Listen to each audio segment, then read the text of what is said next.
My name is Jandyr Santos. I'm a Brazilian diplomat. I work for the Brazilian Ministry of Foreign Affairs. And I had a unit in our ministry that is responsible for coordinating the Brazilian positions to all internet governance fora, including ICANN, ITU, United Nations. I'm also the Brazilian representative at the GAC, so I've been following up these discussions for quite some time. And my impression, and this is also one of the reasons I volunteered to participate in this group, is that I think this is a critical exercise, not only for ICANN, but for internet governance as a whole. Because the issue of the end of the oversight, the US oversight and the IANA functions, I think will be a reference for future discussions, including discussions on accountability and so on and so forth. So I think it was a key exercise, and I volunteered. I'm really glad to be chosen by the GAC to take part in this exercise. My attempt, what I've been trying to do here in this group, is trying to raise the importance of the public policy implications of this exercise. Because coming from the GAC, and coming from, I try to bring a government perspective to the ICG.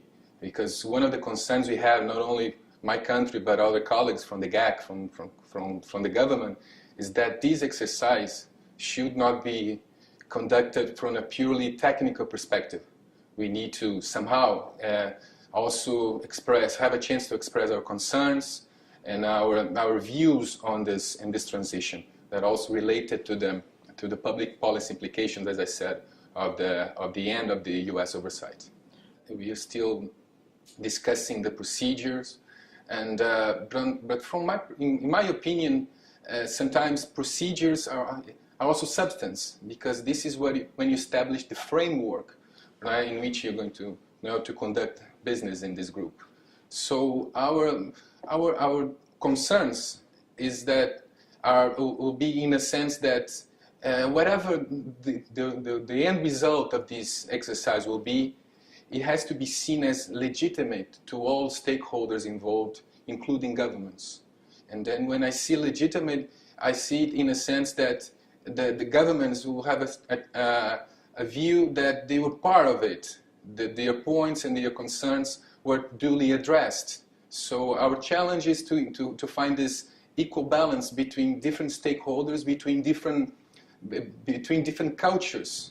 Because when you think of governments, the way we make decisions is very different from the way the technical communities they reach decisions. So I think one of our greatest challenges will be to find these equal balances between these different cultures. Before coming to this meeting, we conducted a series of consultations within the GAC.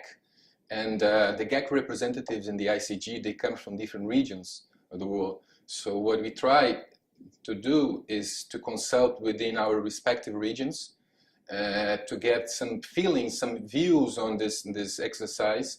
And then the five of us, the five GAC representatives in the group, we get together to try to find common points that should be raised in the ICG as the GAC as a whole. So we do not intend to bring regional positions to the ICG, but rather to act as a united group in this. Sometimes the consensus we can gather in this and within the GAC is not the best solution for a particular region, but then again,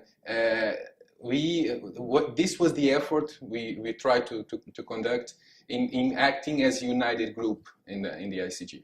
Coming from the United Nations and having worked at the UN as a Brazilian diplomat, and I'm used to a multilateral environment.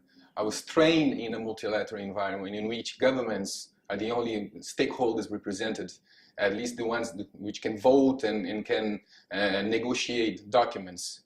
And attending the GAC meetings and participating here in the ICG just confirmed my perception that internet is really unique. I think what you're doing here is a new regime in the making, and I think this is inevitable. The multilateral tools I've been used to have in the UN are just not enough for here in this exercise to come up to solutions. So, in my particular opinion, what you're doing here should be really considered in approaching other issues as well. And that's what makes it so fascinating, in my opinion.